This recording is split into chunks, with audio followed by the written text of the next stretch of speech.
আছি একটা নদী বা সমুদ্র যাই বলি না কেন, নদীর সেটা কোনো অংশে কম না। কারণ গত 4-5 দিন ধরে আবহাওয়াটা খুব রাফ ছিল, তো এখন মোটামুটি আবহাওয়াটা অনেক ভালো হয়েছে। এই জন্য একেবারেই নদীর কিনারে তো আসলে এই নদীর যে কি ভয়ঙ্কর রূপ সেটা এই নদীর পাড়ে যারা বসবাসকৃত মানুষ আছে তারা আসলে দেখতে পেয়েছে গত 2-3 দিন আগে।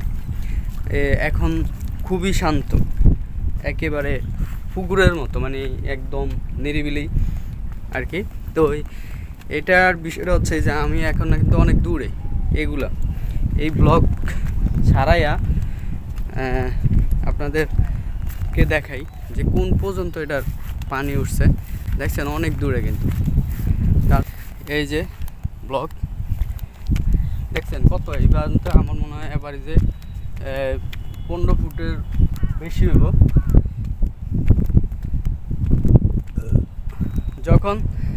যখন আবহাওয়াটা মানে খুব খারাপ ছিল তখন এই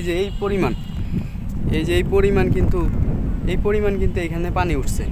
এক ঢেউ, বঙ্গোপসাগরের ঢেউ আমরা কম বেশি অনেকে দেখছি, বিশেষ করে যারা কক্সবাজার গেছি তারা দেখছি, বা যারা নদীতে থাকে তারা তো দেখছি, তাদের কথা বলার কিছু নাই।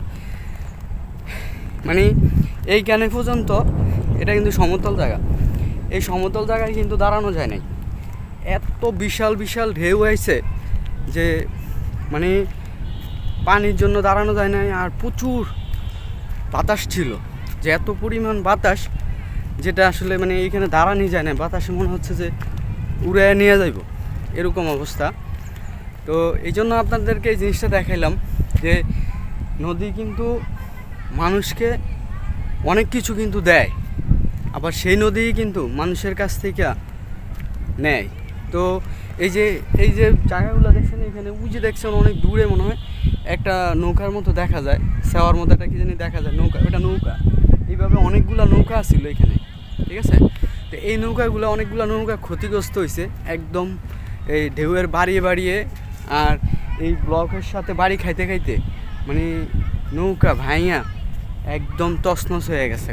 অনেকে চাইছে এখান থেকে নৌকা সরাইয়া নিতে, কিন্তু নিতে পারে নাই, কারণ আবহাওয়াটা এত পরিমাণ খারাপ ছিল আর এত পরিমাণ ঢেউ, যেটা বঙ্গোপসাগরে যেরকম ঢেউ আমরা দেখতাম এরকম ঢেউ। আর আমি এখন একদম দুপুরবেলা আসছি, সেই জন্য এখানে লোকজনও তেমন একটা নাই, লোকজনও খুব কম। তো এই জন্য আর কি এই জায়গাটা মানে এত খারাপ পরিমাণ ছিল, 3 দিন তো এটা ধারেই আসা যায় না, মানে এত পরিমাণ ঢেউ ছিল ঢেউয়ের জন্য। আর এখন খুব শান্ত শিষ্ট, একেবারে পুকুরের পানি যেরকম নিরিবিলি এরকম। ওই যে দূর একটা নৌকার মতো দেখা যায়, ওই যে নৌকা দেখা যায়, ওরা মাছ ধরতে এখানে জাল ফালাইছে, জাল ফালাইয়া বসে রয়েছে আর কি।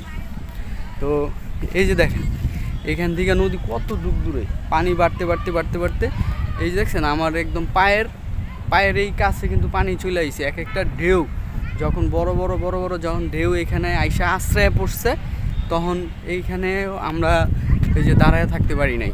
আর গত 2 দিন তো এলাকায় কারেন্ট ছিল না, মোবাইলেও চার্জ ছিল না, সেই কারণে ভিডিওটা করতে একটু লেন্দি হয়ে গেছে। তো ঠিক আছে, সবাই ভালো থাকবেন, সুস্থ থাকবেন, আল্লাহ হাফেজ।